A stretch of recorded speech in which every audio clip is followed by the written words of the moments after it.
Ketemuan lagi sama G2703 Tami di Oke Dok, obrolan kesehatan bersama dokter.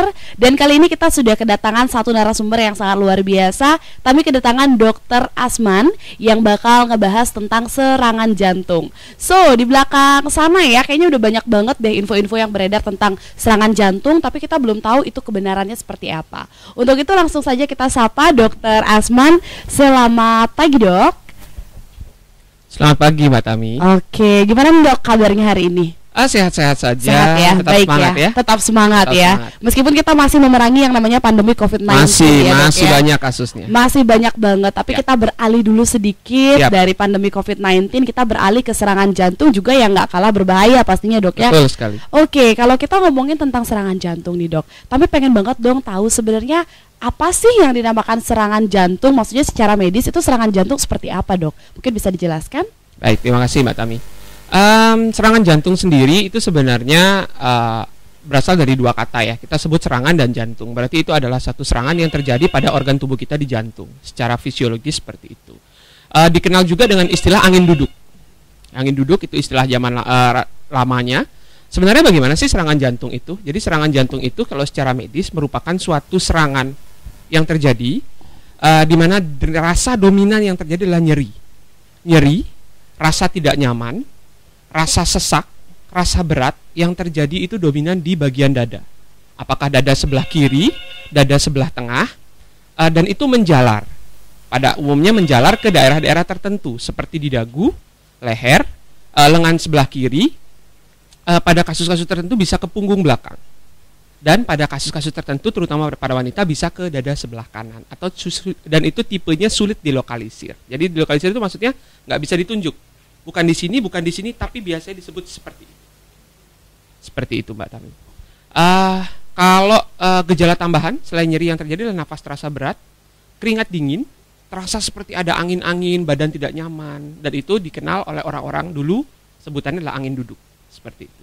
Oke, jadi sebutan dari angin duduk dan juga serangan jantung itu sebenarnya sama ya, Dok? Sama. Ya? Karena beberapa kali tuh kami dengar kayak si bapak ini meninggal mendadak gitu kan dikarenakan angin duduk. Nah, kita masih masyarakat awam mungkin masih bingung ya, ini angin duduk ini maksudnya apa? Ya. Jadi serangan jantung itu juga sebutan lainnya adalah angin duduk. Ya, di awamnya dikenal dengan angin duduk. Karena biasanya terjadi dalam kondisi orang yang tidak ngapa-ngapain, diam-diam aja. Kalau zaman dulu tuh orang banyak duduk di rumah, jadi zaman dulu itu dia banyak kena serangan ketika dia sedang istirahat. Itu kita sebut orang dulu mengenalnya angin duduk. Angin duduk, oke. Karena banyak terasa seperti angin-angin ya, gitu ya, rasa Dok, tidak ya? nyaman, terus keringat dingin, rasa tidak nyaman, terus dominan berkeringat seperti itu. Oke, terus untuk angin duduk atau serangan jantung sendiri ya, Dok ya. Ini sering sekali beberapa artikel yang kami baca adalah ketika atau beberapa berita yang kami baca ketika artis ataupun tokoh public figure yang meninggal mendadak itu dikarenakan karena serangan jantung. Betul. Nah, ketika serangan jantung itu disebut menjadi pemicu ya, Dok ya. Apakah itu memang sudah ada penyakit bawaan sebelumnya, Dok, atau bagaimana? Baik. Kalau secara faktor itu kita bagi menjadi dua memang. Jadi ada faktor-faktor yang memang sudah tidak bisa diubah. Jadi sudah takdirnya dia punya faktor itu. Dan itu tidak bisa diubah, hanya bisa dikendalikan. Yang kedua ada faktor yang kita bisa ubah dan kita pasti bisa kendalikan. Yang tidak bisa kita ubah tentu yang pertama adalah usia ya. Jadi semakin tua usia seseorang semakin tinggi resiko dia terkena serangan jantung. Yang kedua adalah faktor resiko di mana ada satu orang keluarganya terutama ayah atau ibu di atasnya, jadi satu silsilah di atasnya langsung itu yang meninggal mendadak di usia muda entah karena serangan jantung atau karena tidak serangan jantung, itu juga beresiko. Yang ketiga adalah kalau dia punya riwayat atau faktor resiko di mana dia memiliki kelainan perlemakan dalam tubuh. Jadi dia orangnya normal tapi kadar kolesterol bisa 700, 1000, itu beberapa kondisi bisa seperti itu. Itu tiga hal yang tidak bisa diubah. Yang bisa diubah contohnya adalah kita bisa olahraga, kita bisa menghindari diri kita untuk kena diabetes mellitus, kita bisa menghindari diri kita kena hipertensi. Kalau kita sudah punya hipertensi, kita bisa minum obat untuk mengendalikan gula darah dan lain-lain. Seperti itu. Kalau kita bisa merokok, bisa tidak merokok. Itu yang bisa dikendalikan. Tapi yang tidak bisa dikendalikan itu adalah memang bawaan. Jadi dua hal ini yang memang harus diperhatikan. Seringkali orang-orang dengan serangan jantung ini tidak pernah menyadari bahwa dia itu memiliki faktor risiko tersebut. Oleh karena itu pentingnya kita melakukan, kalau di medis kita melakukan anamnesa, kita gali ke belakang. Apa saja faktor resiko yang dia miliki di keluarganya, kesehariannya, pola aktivitasnya, dan lain-lain. Itu yang kita biasanya kaji untuk mengetahui bagaimana seseorang itu bisa kena. Dan nanti pada akhirnya kalau kita secara pribadi ingin tahu apa sih faktor resiko yang kita miliki, perlunya medical check up di situ. Oke, jadi di sini salah satu hal yang bisa jadi penentu adalah medical check up gitu ya, Dok ya. Salah satunya. Oke, jadi kalau misalnya nih Dok sudah dideteksi gitu ya sejak dini kalau misalnya memang ada, itu disebutnya apa Dok? Kelainan di jantung? Faktor resiko. Faktor resiko kita ya. Faktor resiko. Oke, faktor resiko itu bisa berarti dicegah lagi ya Dok ya? Bisa. Ada beberapa sih Dok cara pencegahan biar kita nggak terkena serangan jantung gitu kan. Baik. Karena yang kami tahu kalau serangan jantung itu tidak hanya tidak mengenal usia ya Dok ya. Ya betul. Siapa aja bisa kena kan Dok? Betul. Oke, gimana tuh Dok? Data terbaru 19 tahun sudah ada. Wow, 19 tahun 19 ya. tahun beberapa kasus. Yang paling terkenal kemarin yang dipresentasikan di Surabaya waktu itu saya ikut 29 tahun ada. 29 tahun. Ya. Itu termasuk golongan muda berarti Dok? Oh, sangat muda. Golongan 9 tahun mungkin tidak jauh usia seperti kita. Iya, Karena rata-rata terkenanya itu faktor risiko sebenarnya di atas 35 ya. Tapi beberapa kasus 29 sudah ada di Indonesia. Oke, mungkin bisa diungkapin Dok, gimana tuh kenapa sampai usia 19 kemudian 29 itu udah bisa kena gitu Dok? Oke. Ini sebenarnya berkaitan dengan pola makan ya, Mbak ya. Pola makan yang pertama, pola hidup. Itu yang harus kita pahami memang. Dua hal ini memang merupakan satu faktor resiko yang sangat banyak saat ini. Pola makan tinggi gula, tinggi garam, dan pola makan yang tidak diimbangi dengan aktivitas fisik yang cukup. Jadi aktivitas fisiknya itu sesuai rekomendasi sih sebenarnya. Jadi kalau di WHO sendiri, jadi Organisasi Kesehatan Dunia itu bilang mereka sudah memerangi dua hal. Yang pertama adalah gula, yang kedua adalah garam. Dan yang ketiga adalah keep active, physical active. Jadi sebenarnya cukup aktif. Aktif dengan apapun, olahraga, gerak ringan, senam, jalan kaki, sepeda, apa yang kita sukai, seperti itu. Rekomendasinya kurang lebih 5 kali seminggu, nggak usah lama-lama, cukup 20-30 menit aja. Itu sudah cukup untuk menghindari kita dari faktor resiko terkena serangan jantung. Oke, jadi sebenarnya 3 hal tersebut udah bisa mencakup semuanya sih Dok ya. Sebenarnya memerangi gula. Kalau secara rekomendasi WHO sendiri yang terbaru AHA Journal mengatakan ada 7 hal. Yang pertama adalah tetap aktif atau physical active. Physical active yang tadi saya sebut ya. Yang kedua adalah dengan jaga berat tubuh. Oke, jadi tiap orang punya komposisi berat dan lemak sendiri-sendiri ya. Yang ketiga adalah konsumsi makanan yang sehat. Jadi banyak orang-orang sekarang yang makanannya itu fast food ya. Nah, fast food jadi yang mudah dengan kena tinggi lemak, tinggi minyak, rendah aktivitasnya, itu memperburuk resikonya. Terus yang ketiga adalah rokok. Jadi rokok itu sendiri merupakan satu faktor resiko, kan sudah ditulis di mana-mana ya. Jadi nggak ada rokok menyehatkanmu gitu, rokok membunuhmu, dia mengenai apa dan segala macam ya. Terus yang keempat adalah kolesterol darah. Jadi HDL, LDL itu harus dijaga. Jadi kalau kita cek itu HDL itu kolesterol baik, semakin tinggi dia semakin bagus. LDL, trigliserida itu tidak bagus. Kalau kita pada serangan jantung fokus pada LDL atau lemak jahat. Kalau di majalah-majalah wanita kita sebutnya lemak jahat, lemak baik gitu. Nah, LDL itu harus diturunkan seminimal mungkin. Berapa angkanya di bawah 100? Kalau sudah pernah kena serangan jantung di bawah 70, lebih ekstrim lagi. Terus yang dicek lagi selanjutnya adalah tekanan darah, Mbak. Ini simple. Bisa dicek dimanapun, free. Saya rasa di apotek-apotek sekitaran sini juga banyak. Betul. Jaga tekanan darah kita dengan angka yang normal, kalau bisa optimal. Berapa itu? Di bawah 120/80, di bawah itu optimal. Kalau dia itu normal, itu di atas masih 120 masih oke.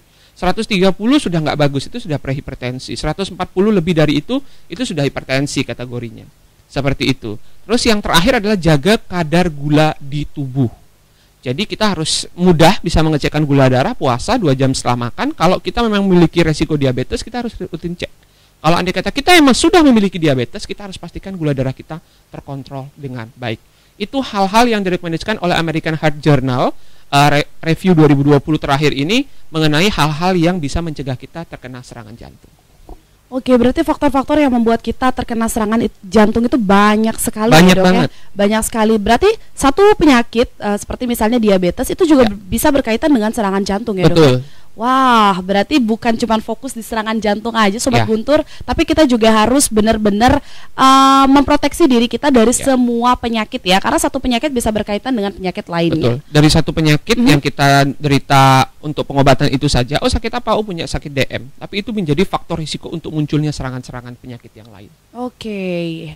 Berarti benar-benar harus hati-hati ya dalam memilih makanan, kemudian juga menjaga pola hidup Ya. gitu kan. Benar-benar harus sehat ya Sobat Guntur. Apalagi di zaman sekarang ya Dok ya, kita udah tahu banget kalau misalnya anak-anak sekarang tuh lebih suka disebut dengan generasi micin gitu kan. Ya, Karena betul. mereka benar-benar makan yang penuh garam, penuh gula gitu kan. Kalau dokter sendiri nih punya nggak sih pasien gitu atau punya nggak sih pengalaman untuk menangani anak-anak yang bukan anak-anak aja ya, mungkin usia muda yang mereka resiko untuk terkena serangan jantungnya tinggi banget dan salah satu penyebabnya adalah karena makanan yang mereka makan tuh nggak sehat gitu. Oke. Kita sebutnya metabolic syndrome, Mbak. Jadi sindrom metabolik itu adalah suatu sindrom, kumpulan gejala ya. Sindrom itu kumpulan gejala yang berkaitan dengan metabolik. Usia muda, tapi tekanan darah 130, 140 itu banyak. Yang pertama. Yang kedua, dia merokok. Yang ketiga, kalau kita cek di gula darah puasanya, itu kadar gulanya tidak normal, tapi tidak tinggi. Jadi dia di antaranya. Terus ketika kita cek lemak tubuhnya, itu kadar kolesterolnya tinggi. Begitu kita tanya, ternyata memang bukan mau mendiskreditkan anak kos ya. Rata-rata sebagian besar anak kos yang seperti itu. Karena dia bisa memakan apa yang ada di sekitarnya. Dan itu yang membuat dia beresiko. Kalau di sekitarnya adanya gorengan aja setiap hari, ya itu yang dia makan. Yang kedua adalah bukan masalah yang di sekitarnya juga. Apa yang murah? Ya, dan seringkali yang murah itu belum tentu sehat. Kalau kita mau murah dan sehat, kita harus bisa mengelola sumber makanan itu sendiri atau kita harus bisa masak. Ya, itu secara tidak langsung sebenarnya.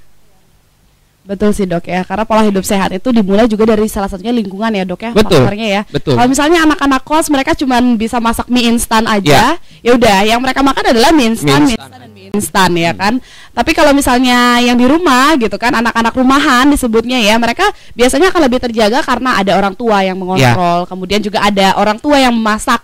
Gitu kan, bisa makan sayur ya tiap iya hari. betul kalau suka sayur ya Dok ya. Benar. Benar banget kan, itu juga jadi salah Kalau nggak satu suka sayur, buah minimal harus. buah dan sayur ya. Sebenarnya harus idealnya adalah buah dan sayur. Harusnya. Kalau emang kita tidak bisa makan sayurnya, kita harus maksimalkan di buahnya. Oke. Itu ada listnya biasanya. Jadi apa buah-buah yang bisa menggantikan nutrisi yang ada dalam sayur. Begitulah kalau kita nggak bisa makan buah, kita bisa mengganti dengan beberapa jenis sayuran. Karena sebenarnya beberapa sayur juga bisa bermanfaat sebagai buah.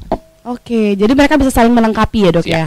Oke, kemudian Dok, tadi saya sempat mendengar penjelasan dari Dok adalah salah satunya lemak jahat dan lemak baik gitu Dok ya. Agak tertarik nih Dok, karena saya wanita yang seperti Dok bilang tadi, majalah-majalah wanita selalu membahas tentang ini, lemak baik, lemak jahat. Kalau ngomongin tentang lemak, ngomongin tentang berat badan gitu ya Dok ya, terus ngomongin juga tentang obesitas biasanya kan. Nah, banyak nih faktor, bukan faktor ya, beberapa kasus nih yang kami baca katanya serangan jantung karena obesitas gitu, karena gemukan. Itu benar nggak sih Dok? Obesitas memang menjadi satu faktor resiko ya Mbak ya. Tapi sebenarnya yang kita sudah fokuskan sekarang itu adalah satu, tetap dijaga berat badan tubuh tadi seperti yang saya bilang dari AHA.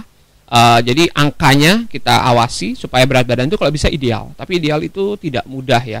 Jadi perhitungannya sulit dan seringkali sulit dicapai. Kita tetap fokus pada aktif, jaga berat tubuh tidak terlalu bertambah, kalau bisa berkurang perlahan. Dan yang ketiga adalah jaga lemak tubuhnya. Jadi lemak tubuhnya yang dimaksud ini adalah sebenarnya kita kalau profil lemak itu ada 4 kan. Yang terkenal adalah kolesterol total, LDL, lemak jahat tadi, terus HDL, lemak baik, trigliserida termasuk lemak jahat juga. Yang sering kita fokuskan untuk serangan jantung sebenarnya cuma 2, yaitu LDL sama HDL, karena itu aja yang sering kita bahas. Yang lain-lainnya sekarang kurang terlalu difokuskan, terutama untuk edukasi ke masyarakat. Tadi seperti yang Mbak tanyakan, sering dibahas tentang mengenai bagaimana lemak jahat dan lemak baik. Sebenarnya itu bagaimana sih? Kalau pada wanita, sering sekali dibahas 2 hal itu karena itu terkait dengan diet sebenarnya. Beberapa kondisi tertentu di mana seseorang itu melakukan diet, mungkin dulu pernah ada satu diet tertentu yang saya nggak usah sebut di sini tipe dietnya, yang dia itu menurunkan berat badan, tapi kadar lemak tubuhnya meningkat, gitu. Ada yang seperti itu. Ada beberapa tipe diet yang kadar lemak tubuhnya turun, berat badannya juga turun. Tidak ada yang salah sebenarnya, karena semua metode diet itu sudah ditentukan. Tapi yang harus diperhatikan adalah kalau kita bahas di serangan jantung dan faktor resikonya, LDL-nya harus kita pertahankan rendah. serendah mungkin. HDL tinggi itu nggak apa-apa. Semakin tinggi dia, semakin bagus dan semakin banyak yang melindungi dalam tubuhnya. Contoh nih, saya punya teman, dia cek lemak tubuh, kolesterol total. Wih, kolesterol totalku 280 katanya. Itu tinggi. Karena orang normal itu kita cekin di atas 250. Ketika dia cek profil lipidnya, ternyata HDL-nya dia 90, Mbak. Orang normal 50-40, dia 90. Tapi LDL-nya itu di bawah 100. Dia hanya 90, 92, 95. Itu artinya sebenarnya HDL-nya dia sudah mencukupi untuk melindungi tingginya atau kolesterol jahat yang ada dalam tubuhnya dia. Sebenarnya kita sulit mengatakan seseorang itu komposisi lemak tubuhnya itu bagus apa tidak kalau kita tidak cek profil lipidnya. Karena seringkali orang berpatokan hanya pada kolesterol total yang kita cek ketika pakai stick itu ya. Banyak itu bisa dicek di puasa terus cek, oh kolesterolku tinggi. Padahal sebenarnya itu tidak bisa dijadikan patokan. Mungkin itu. Ya, mengenai itu ya dok ya, kebetulan saya juga punya pengalaman. Pernah nih salah satu itu instansi sepertinya mengadakan seperti semacam cek kesehatan, ya kan. Kemudian ketika cek kesehatan, beberapa hari kemarinnya saya cek kesehatan di salah satu apotik, itu dikatakan semuanya normal. Tapi ketika cek kesehatan di salah satu instansi ini yang rame-rame, itu dikatakan kolesterolnya tinggi mbak. Ini kolesterolnya tinggi tapi yang lainnya normal. Itu bisa nggak sih dok? Maksudnya dalam beberapa hari aja kolesterol itu bisa benar-benar tinggi kemudian turun lagi seperti itu bisa nggak sih dok? Bisa, karena itu terkait dengan apa yang kita makan mbak. Jadi pemeriksaan kolesterol yang benar itu orangnya harus puasa. Jadi puasanya kurang lebih mencukupi 8 sampai 9 jam. Rata-rata ada yang menggunakan metode itu 10 jam seperti itu. Jadi ketika puasa itu harapannya dia tidak, kolesterol yang ada dalam darah tidak terpengaruh oleh apa yang kita makan. Kalau sebenarnya dalam waktu tidak puasa, terus kita habis itu sebelum malamnya mungkin makannya apa? Bebek gitu ya. Terus makannya kulit ayam, terus kita makannya ceker ayam, terus apa? Banyaklah makanan-makanan lain lah, gorengan. Tentunya kadar lemak tubuh yang dicek keesokan harinya atau saat itu juga pasti terpengaruh. Karena kadar lemaknya seolah tinggi. Padahal sebenarnya itu kadar lemak yang belum dikelola oleh tubuh. Ketika dikelola, dia bisa lebih tinggi, dia bisa lebih rendah. Tapi itu adalah kadar lemak sesungguhnya. Bukan kadar lemak yang dipengaruhi oleh makanan. Jadi sebenarnya harusnya puasa dulu. Mungkin itu. Oh, jadi ketika kita mau melakukan cek kesehatan gitu ya dok ya, beberapa kali memang dianjurkan untuk puasa dulu. Terutama kalau gula darah, kolesterol darah, asam urat. Oh, jadi 3 hal yang tersebut terkait ya dok metabolik ya. Oke. Selain itu mengikuti dari aturan dari laboratorium tersebut. Yes, betul sekali. Oke, sobat Guntur Afam, itu tadi penjelasan kita agak sedikit ya, itu karena masih menyinggung tentang pola hidup sehat. Ini faktor resiko yang yang kita bahas ya. Oke dok, kita kembali lagi ke serangan jantung ya kan. Dok, kalau misalnya nih ada satu teman nih yang sempat cerita, mamanya memang ada faktor ya mungkin ya dok, apa faktor resiko serangan jantung. Nah dia takut sendiri nih dok, maksudnya mamaku udah kena, apa jangan-jangan aku bisa kena ya? Itu bisa dicek sejak dini ya dok ya? Beberapa pemeriksaan yang dikelola oleh laboratorium swasta ya, itu sudah bisa memprediksi penyakit-penyakit metabolik apa saja yang kita potensi terkena di masa yang akan datang. Tentu dengan pembiayaan tertentu ya Mbak ya, dan itu tidak di-cover oleh asuransi kesehatan. Jadi ketika kita melakukan pemeriksaan itu, nanti kita akan tahu, oh Bapak punya faktor resiko diabetes, hipertensi, PJK, jadi penyakit jantung koroner. Jadi serangan jantung itu kalau dia serangan, kalau dia penyakitnya sebenarnya penyakit jantung koroner ya, dia punya faktor risiko sekian. Dan ini di masa yang akan datang dia tahu, oh peta saya seperti ini.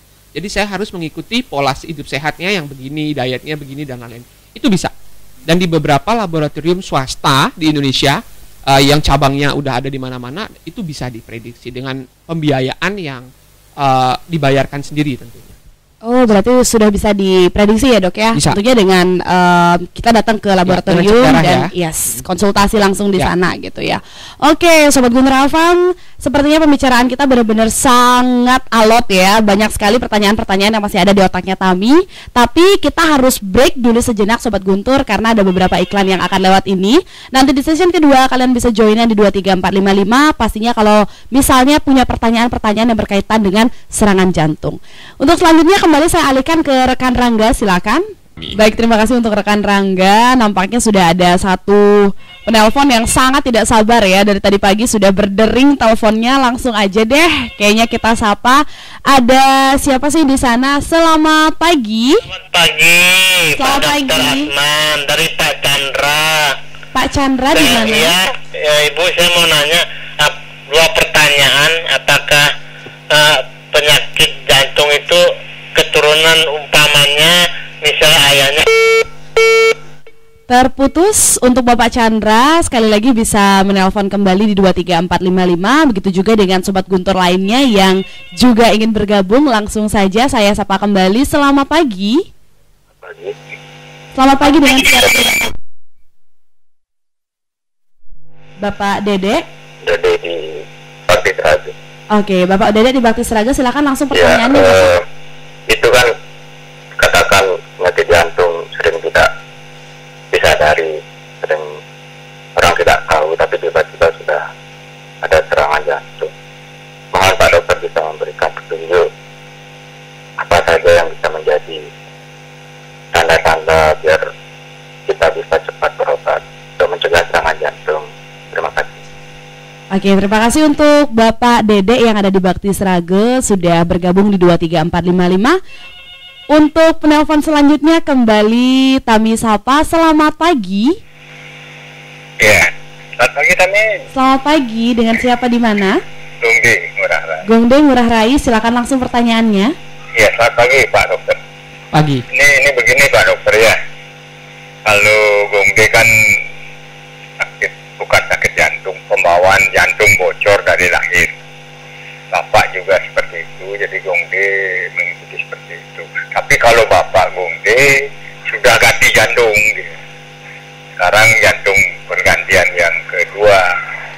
Kalau misalnya jantungnya lagi rusak, kalau diganti lagi, apa ada pengaruh atau bagaimana Pak Dokter ya? Dan Gongde juga jantungnya bocor, tapi sudah di laser, sekarang belum.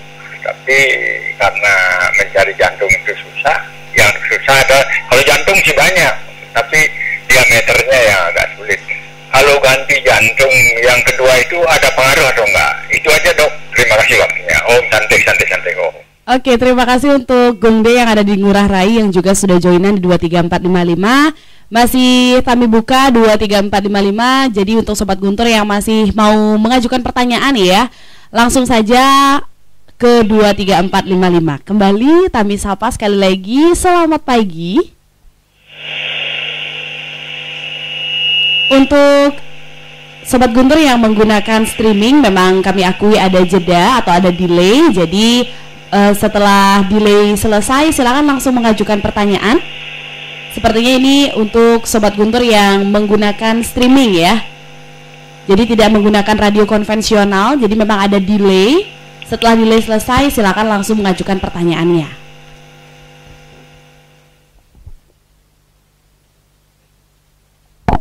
Oke, terputus. Sekarang silakan jika ingin menanyakan sesuatu kembali kami buka 23455 dan sembari menunggu langsung saja kita ke Dokter Asman kembali ya Dok. Kita Oke, sebentar. Ini sudah ada 4 penelpon ya Dok ya yang joinan. Gak tahu kenapa hari ini ramai sekali Dok. Hari ini serangan jantung memang benar-benar membuat masyarakat bersemangat deh ya. Dan itu tandanya juga masyarakat sudah mulai aware terhadap penyakit ini gitu Dok ya. Oke Dok, kita jawab dulu pertanyaan yang dari siapa aja boleh deh Dok. Oke, tadi pertanyaan pertama sebenarnya bagus ya. Jadi tanda-tanda apa aja sih bagi pada orang itu serangan jantung? Sebenarnya kita mau bahas pertama, ya. yes, betul. Tapi karena udah ada yang tanya, oke kita bahas sekarang. Jadi sebenarnya tanda-tanda serangan jantung itu utama adalah pertama rasa tidak nyaman di dada. Jadi saya tidak bilang nyeri lagi udah. Rasa tidak nyaman di dada. Rasa tidak nyaman di dada bisa di dada depan, dada kiri, dada tengah maksudnya, dada depan tengah, dada kiri, ulu hati yang disertai atau tidak disertai dengan penjalaran. Penjalaran yang dimaksud adalah bisa ke dada sebelah kanan, dada sebelah kiri dari awal tengah ke kiri, dada tengah ke ulu hati atau ulu hati ke tengah atau ke kiri. Disertai dengan penjalaran bisa ke punggung, ke dagu, ke leher, lengan sebelah kiri, terutama lengan sebelah kiri bagian dalam. Karena itu kaitan dengan penjalaran syarafnya.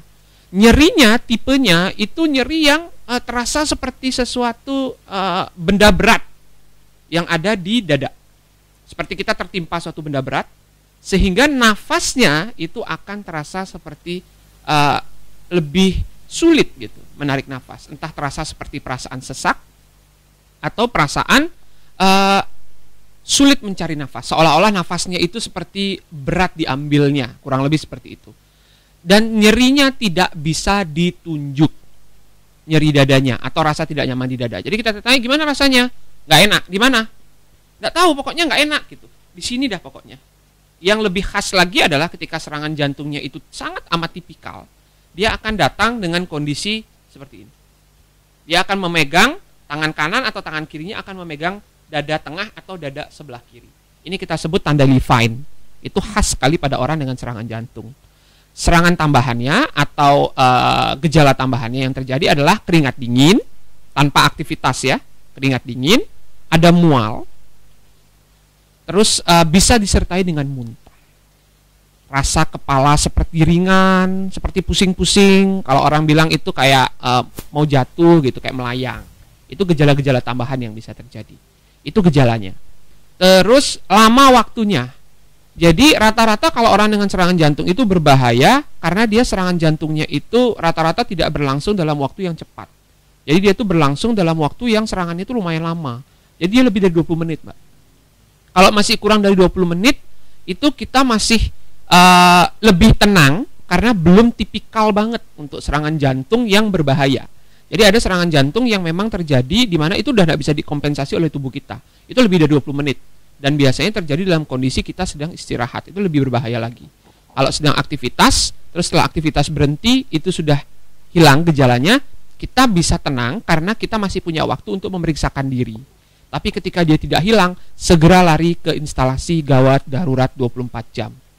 Seperti itu. Dan itu memerlukan pemeriksaan elektrokardiogram. Mungkin yang pernah lihat yang kabelnya banyak di dada, di tangan kanan kiri, itu perekaman jantung yang fungsinya untuk memastikan ada tidaknya serangan jantung. Itu tanda gejala dan apa yang harus kita lakukan.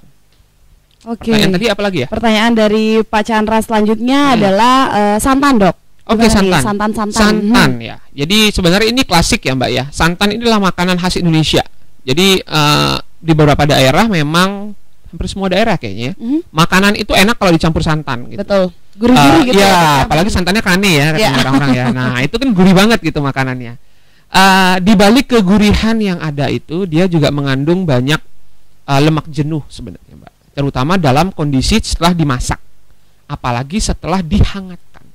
Itu yang bermasalah. Jadi sebenarnya santan boleh, tapi jumlah yang dikonsumsi mungkin tidak terlalu banyak, terutama makanan-makanan bersantan. Ketika sudah punya makanan, kalau bisa upayakan jangan sampai dihangatkan, karena semakin kita hangatkan lemak jenuhnya semakin banyak. Jadi kalau bisa bikinnya nggak banyak, sekali makan habis sudah selesai, besok nggak usah dimakan lagi. Tapi kalau memang jumlahnya dalam porsi besar atau terpaksa dihangatkan, mungkin jumlah yang dimakan tidak terlalu banyak. Itu aja. Oke, itu dia dua solusinya ya, Dok ya. Kalau misalnya memang pengen makan santan gitu kan, boleh, tapi harus dikontrol. Yes. Yang kedua adalah kalau misalnya memang harus memasak dalam jumlah yang besar, kitanya yang harus kontrol diri sendiri untuk makan tidak terlalu banyak. Betul. Yes. Itu yang pertanyaan kedua dari Bapak Chandra. Selanjutnya pertanyaan dari Bapak Dede adalah masalah keturunan ya, Dok ya, tadi ya. Gimana nih, apakah faktor keturunan bisa menentukan juga ketika orang tuanya terkena, apakah kita juga bisa terkena? Bisa dijelaskan kembali, Dok. Jadi serangan jantung yang kita maksud di sini adalah serangan jantung akibat penyakit jantung koroner ya, Mbak ya. Jadi karena penyumbatan pembuluh darah di jantung. Secara epidemiologi dan faktor resiko seperti yang tadi saya jelaskan, memang ketika ayahnya atau orang tua di atasnya, terutama ayah ya yang paling kita fokuskan tuh ayah, tapi ibu juga bisa, itu memiliki faktor resiko atau pernah terkena serangan jantung, terutama pada usia muda, usia di bawah 45 tahun atau di bawah 40 tahun, itu anak-anaknya, entah dia punya anak 1, 2, 3, 4, memiliki faktor resiko 3-4 kali lipat lebih tinggi untuk bisa terkena serangan jantung di masa yang akan datang. Jadi faktor resiko itu belum tentu kena, tapi bisa terkena. Dan resiko terkenanya kalau kita tidak menjaga diri, itu lebih tinggi dibandingkan yang lain. Seperti itu. Tapi bukan berarti orang lain yang tidak punya ayah ibu serangan jantung tidak bisa kena. Seperti itu penjelasannya. Oke, kita skip dulu pertanyaan Oke, satunya siap. yang belum kita jawab. Kita kembali. Oke, ternyata terputus ya. Sekali lagi 23455 masih kami buka sampai kelar nanti di jam 8 on time ya. Jadi Sobat Guntur masih kami berikan kesempatan untuk kembali bertanya kepada Dokter Asman. Pastinya sekali lagi kita sedang membahas topik serangan jantung. Jangan sampai keluar jalur serangan jantung ya Sobat Guntur. Biar dikata Sobat Guntur yang ada di rumah benar-benar paham dulu deh tentang serangan jantung, barulah kita beralih ke topik-topik lainnya di Oke Dok selanjutnya pastinya. Oke Dok, untuk tadi yang selanjutnya pertanyaannya adalah bagaimana cara kita mengetahui bagaimana cara mengeceknya Dok? Bagaimana cara kita benar-benar tahu bahwa kita tuh udah kena ini serangan faktornya udah ada gitu Dok ya. Mungkin bisa dijelaskan kembali Dok. Oke, jadi saya ulang lagi untuk mengetahui faktor resiko yang udah ada ya. Jadi yang kita bisa lakukan kalau kita nggak ada keluhan, tapi kita ingin tahu gitu ya. Jadi kalau ingin tahu cukup melakukan medical check up, Mbak. Jadi medical check up itu tidak hanya untuk serangan jantung, itu untuk semua penyakit. Jadi bisa untuk penyakit karena asam urat, karena gula darah, penyakit kolesterol, penyakit karena kanker, apapun itu, gangguan ginjal, darah tinggi. Caranya adalah dengan melakukan medical check up. Medical check up dilakukan dengan pemeriksaan dokter dan pemeriksaan laboratorium dan pemeriksaan fisik. Jadi itu banyak hal yang diperiksa. Oke, jadi kita kembali ke Dokter Asman. Tadi ada pertanyaan dari Pak Chandra kembali ya. Pak Chandra mengatakan, apakah faktor batuk-batuk, makan apapun batuk, kemudian melakukan aktivitas apapun batuk, itu bisa jadi salah satu faktor bahwa dia terkena serangan jantung, Dok? Batuk sendiri belum memastikan bahwa kita itu memang ada kaitan dengan jantung ya Mbak ya. Jadi beberapa faktor, beberapa penyakit jantung itu memang menimbulkan gejala batuk, tapi belum tentu juga jantung gitu. Jadi sebenarnya untuk Bapak Chandra dan saudaranya yang sakit batuk tadi akan lebih baik jika melakukan pemeriksaan.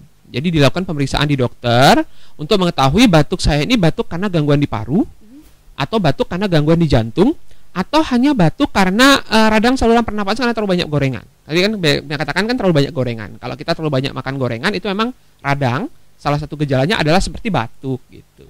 Mungkin itu, saran saya seperti itu. Yes, betul. Sebelum Pak Chandra joinan tadi mungkin Pak Chandra belum mendengar ya. Jadi seperti yang dikatakan oleh Dokter Asman, bisa melakukan medical check up terlebih dahulu ya Dok ya. Biar benar-benar diketahui, biar juga kita bisa carikan solusi yang benar. Karena kalau misalnya kita belum tahu ini sakitnya apa, kira-kira nanti malah solusinya salah yang diberikan gitu ya Dok ya. Dan medical check up sendiri Mbak Tami itu direkomendasikan kalau memang kita awal itu kita ada penyakit ya, itu 6 bulan sekali. Tapi kalau kita tidak ada penyakit, tiap tahun 1 kali cukup. Oke, itu himbauan dari Dokter Asman ya, Sobat Guntur. Jadi kalau misalnya kalian bertanya, kira-kira medical check up yang benar itu berapa lama gitu ya Dok ya. Jadi kalau misalnya memang sudah ada gejala-gejala, sudah ada penyakit di dalam tubuh kita, 6 bulan sekali silakan dicek rutin.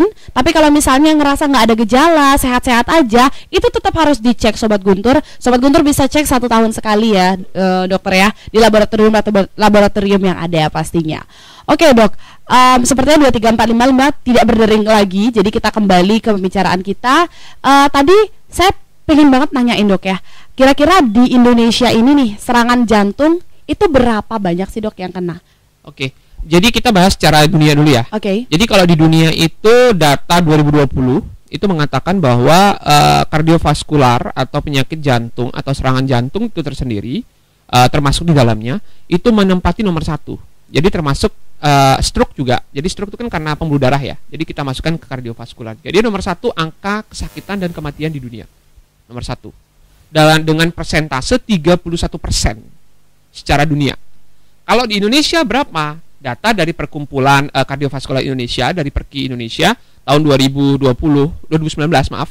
Itu press release mereka mengatakan bahwa 15 dari 1000 orang di Indonesia itu memiliki penyakit jantung dan vaskuler, penyakit jantung dan atau gangguan di vaskuler. Jadi semua hal, jadi 15 per 1000 Mbak. Dari 15 per 1000 itu pastinya semuanya memiliki resiko atau pernah atau sebagian besar itu memiliki faktor risiko untuk terkena serangan jantung. Dengan pola hidup kita, dengan pola makan kita, pola aktivitas dan gerak kita, tentunya angka itu akan meningkat jika tidak diatasi. Itu datanya terbaru.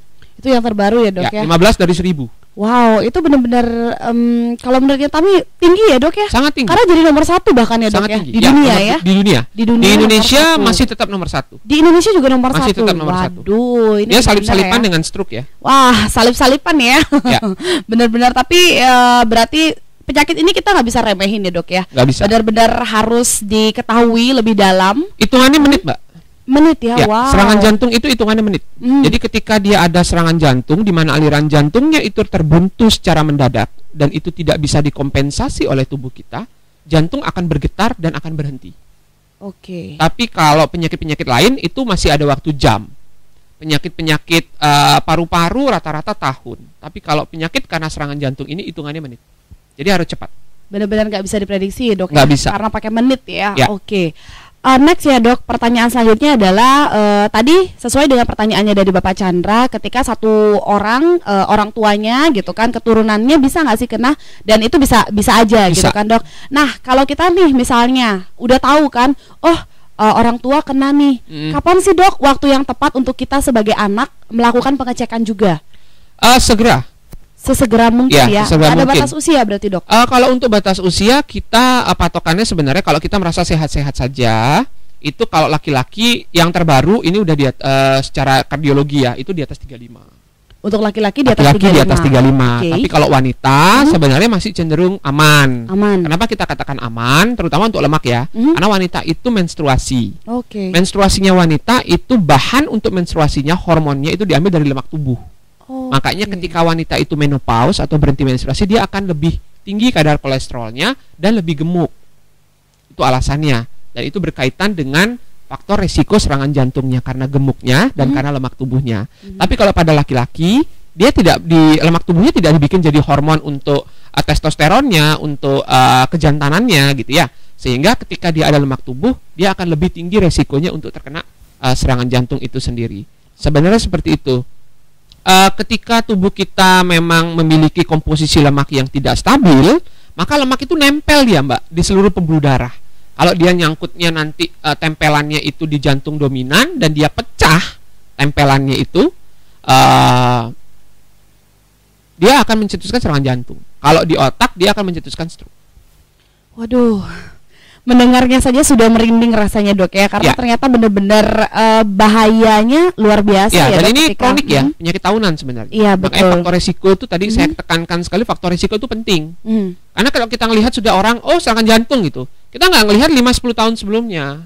Kita ngelihatnya itu yang sekarang. Padahal sebenarnya ini adalah sesuatu yang terkait karena apa yang kita lakukan di 5 dan 10 tahun yang lalu. Bahkan beberapa kasus 2 tahun terakhir mungkin gitu. Oke, kalau dikatakan seperti yang dokter jelaskan barusan ya, berarti bisa dikatakan kalau penyakit serangan jantung ini juga bisa dipengaruhi oleh gender dong dok ya? Ya. Maksudnya laki-laki itu akan jauh lebih beresiko dibandingkan perempuan gitu dok? Secara data di internasional sekarang wanita sudah mulai lebih tinggi karena jumlah wanita lebih banyak sekarang. Iya betul. Tapi kalau di Indonesia data seingat saya terakhir itu masih lebih banyak kasusnya pada laki-laki. Tapi yang bertahan lebih banyak wanita. Wow. Gitu karena laki-laki seperti yang tadi saya bilang usia laki-laki lebih rendah dikarenakan serangan jantungnya terjadi lebih dini. Kalau wanita dia biasanya terjadinya lebih usia lebih lanjut gitu. Itu secara data sih.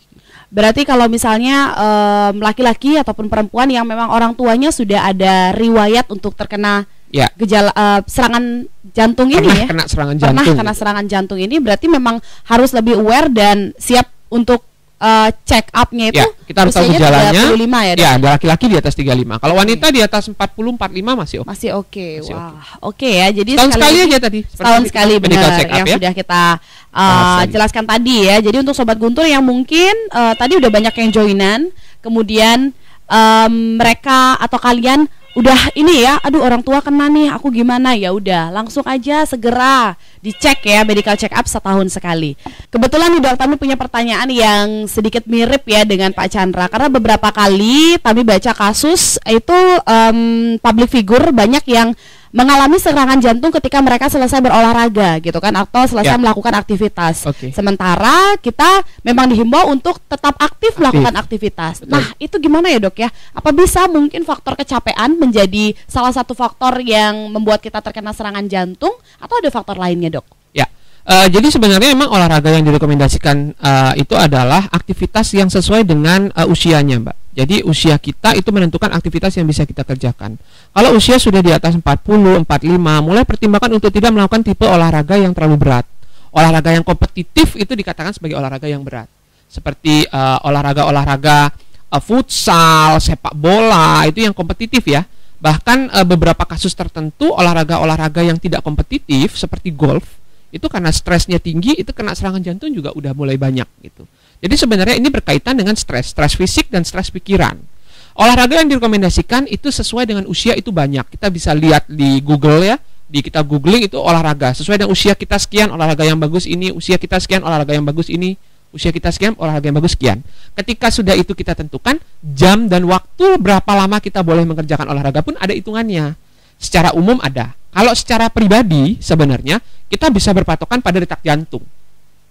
Jadi maksimal detak jantung yang bisa ditolerir oleh tubuh itu ada rumusnya. 220 dikurangi usia. Nah, berapa usia kita itu adalah detak jantung maksimal yang kita bisa tolerir oleh tubuh kita.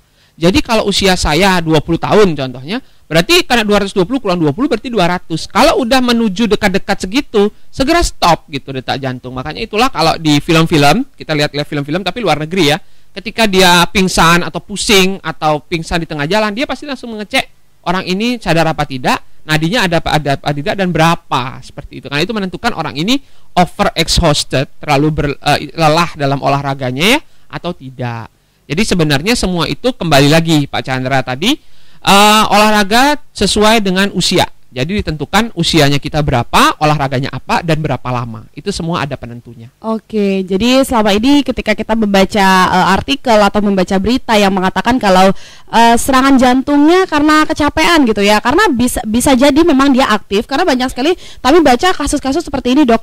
Kok bisa ya dia kena serangan jantung padahal aktif banget gitu? Oh ternyata faktor resiko yang lain ya nggak? Iya, faktor resiko yang lain yang ada ya Dok ya. Rokoknya, ternyata terus lemak tubuhnya, yes, betul. darah tingginya, diabetesnya. Iya, karena kita nggak bisa menentukan hanya satu faktor aja. Betul. Kemudian kita langsung judge gitu aja ya Dok ya. Betul. Memang ada beberapa faktor yang harus dipikirkan juga gitu kan. Kembali don't judge a book by its cover. Iya benar. Oke Dok, waktu sudah menunjukkan pukul 8.53 ya. Ada sekitar 7 menit lagi untuk kita masih berbincang ya Dok ya. Dan kami seperti biasa di akhir Oke Dok kita bakal tanya-tanya tentang fakta atau mitos dari penyakit ini. Nah serangan jantung Dok, kami beberapa kali membaca fakta atau mitos tentang serangan jantung. Orang yang sudah terkena serangan jantung itu bisa lebih lebih beresiko lagi untuk terkena serangan jantung 2 kali atau sampai 3 kalinya. Itu benar atau enggak Dok? Fakta Mbak. Fakta ya. Ya. Oke. Ketika dia sekalinya dia kena serangan jantung, penyebabnya kan tadi karena ada penumpukan lemak di pembuluh darah seperti yang tadi saya katakan. Ketika dia serangan jantung sekarang itu cuma satu yang lepas, tapi yang lain kan belum tentu tidak akan lepas. Oke. Secara teoritis gampangannya kita nyampaikan ke pasien seperti itu. Jadi ketika orang sudah pernah serangan jantung, dia bisa kena serangan lagi nggak? Bisa berapa kali? Bisa berkali-kali. Oke. Tapi untuk serangan jantungnya itu sendiri ada yang memang serangan jantung yang kami sempat kayak gini soalnya Dok. Dia nggak pernah kena serangan jantung selama ini, kemudian tiba-tiba kena serangan jantung sekali, ya, langsung meninggal gitu Dok. Ya. Itu benar-benar berat banget berarti Dok ya? Ya. Itu yang paling berbahaya seperti ya. itu. Biasanya kena pembuluh darah besar di jantung yang area sumbatannya luas, sehingga bikin jantung bergetar. Ketika habis bergetar nanti dia biasanya berhenti. Oke. Wah, ternyata itu fakta ya. Fakta centang satu Sobat Guntur. Yang selanjutnya adalah orang yang sudah biasa melakukan aktivitas di masa muda, kemudian ketika di masa tuanya dia namanya juga udah usia ya Dok ya, jadi sudah tidak pernah beraktivitas kembali dan lain-lain, itu juga bisa menjadi salah satu resiko. Benar nggak sih Dok? Fakta juga. Wow. Gimana? Jadi semakin tinggi usianya, tetap harus ada aktivitas yang dikerjakan. Nggak bisa sesuai, nggak bisa stop gitu ya. Nggak bisa stop. Jadi sesuai dengan usianya. Di luar negeri sekarang mereka lebih fokus. Kita baru hari lansia loh. Kemarin lusa kalau nggak salah. Wow, selamat hari lansia dulu berarti ya. Jadi itu mereka memfokus pada bagaimana lansia-lansia itu tetap aktif. Tetap aktif sehingga ketika usia tuanya mereka produktif, aktif, tidak bergantung pada orang lain, dan resiko penyakit yang ada tubuhnya itu kalau ini semua ada, itu dia bisa minimal. Bahkan di luar negeri itu sekarang angka kematian karena lansianya bukan lagi diakibatkan karena penyakit-penyakit metabolik. Infonya masih yang beberapa negara ya, itu udah dikarenakan kecelakaan karena kerja, terus karena kecelakaan di jalan, cancer. Kalau cancer emang kita sulit. Itu sih. Fakta atau mitos yang terakhir ya dok Ya. ya. Orang kurus akan sangat jauh dari serangan jantung. Mitos kalau itu. Mitos. Ya, Oke. karena bisa beberapa dijelaskan, Dok? kasus kita kembali patokan pelihatnya pada faktor-faktor tadi. Kalau dia kurus, tekanan darahnya tinggi, orangnya merokok, terus kadar lemak tubuhnya dicek, kolesterolnya ternyata LDL-nya tinggi, HDL-nya rendah. Tentu dia akan lebih berisiko dibandingkan mereka yang hanya gemuk saja atau terlihat lebih gemuk, tapi tekanan darah tubuhnya bagus, orangnya cukup aktif karena bekerjanya banyak gerak ya. Terus dia punya gula darah yang normal, terus dia kadar lemak tubuhnya terjaga dengan baik. Terus dia tidak punya faktor risiko yang lain seperti itu, tentunya dia akan lebih tinggi. Jadi ini sebenarnya hitung-hitungan kalkulator aja Mbak, yang tidak fix gitu, lebih ke faktor-faktor resikonya. Oke, berarti bentuk badan itu mitos ya dok? Ya, makanya saya bilang tadi don't judge book by its cover. Betul, mau kurus, mau gemuk atau mau normal pun itu nggak bisa. Mau contoh? Ya silakan dok. Beberapa artis yang terkenal, Adjie Massaid almarhum. Yes, itu kan suka banget olahraga dong dok. Suaminya Iya kan? Bella ya. Suaminya Bella. Sorry, Oh, siapa kemarin? Asraf. Asraf Sinclair, suaminya Lodi. Citra Bunga Citra Lestari, sorry ya. oke bukan Bella, oke. Bunga Citra yang BCL yang viral ya. Iya betul. Ya itu kan karena gangguan yang dicurigai ya, Iya. karena gangguan jantung. Jadi fisik kurus itu tidak menjamin dirinya itu tidak bakal terkena serangan yang berkaitan dengan jantung. Oke. Ini menarik ya dok ya. Ya. Adjie Massaid dan juga Asraf Sinclair. Ya. Dua-duanya adalah artis yang terkenal sangat aktif dalam berolahraga gitu kan. Betul. Bahkan katanya Asraf Sinclair, berita yang kami baca beberapa hari sebelum meninggal pun memang sedang melakukan olahraga gitu kan. Nah itu berarti memang karena ada faktor-faktor lain yang tidak terlihat secara kasat mata ya dok ya. Ya. Oke. Kalau serangan jantung pada usia-usia muda seperti itu, kita sekarang ini lebih curiga karena gangguan irama ya Mbak ya. Gangguan irama jantung. Jadi itu emang pemeriksaannya berbeda, lebih dalam lagi, ahlinya juga khusus, dan tata laksana atau pengobatannya juga berbeda biasanya. Dan itu memang seringkali sulit untuk didiagnosa. Apalagi untuk masyarakat Indonesia saat ini masih belum terlalu banyak informasi mengenai hal itu. Tapi kalau Adjie Massaid memang beliau sudah dikonfirm karena sempat ke rumah sakit, memang dikonfirm kena serangan jantung gitu. Dan ketika diberikan pengobatan, selesai tindakan, terjadi gangguan irama jantung, bergetar jantungnya dan ternyata tidak tertolong. Ya, jadi ini dua contoh yang kita harus bisa melihat orang-orang ini sebagai suatu contoh untuk kita lebih aware pada diri kita sendiri. Yes. Usia memang bukan kita yang menentukan. Betul. Tapi kita bisa menentukan kita mau jadi apa nanti gitu. Waduh, closing statement yang sangat luar biasa ya. Usia tidak bisa kita yang tentukan, tapi kita bisa menentukan kita mau jadi apa nantinya. Ya, mau sehat, mau sakit. Betul. Itu pilihan kita sendiri ya dok ya.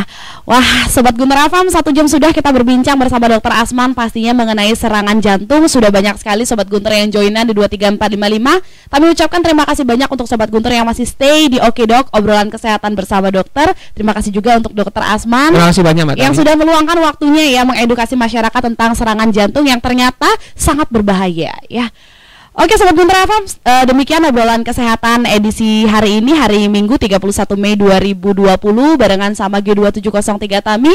Sobat Guntur masih bisa menyaksikan Oke Dok, obrolan kesehatan bersama dokter pastinya setiap hari Minggu dari jam 8 sampai dengan jam 9 hanya di 104.6 FM. Dan langsung aja Tami kembalikan ke rekan Rangga. Silakan rekan Rangga.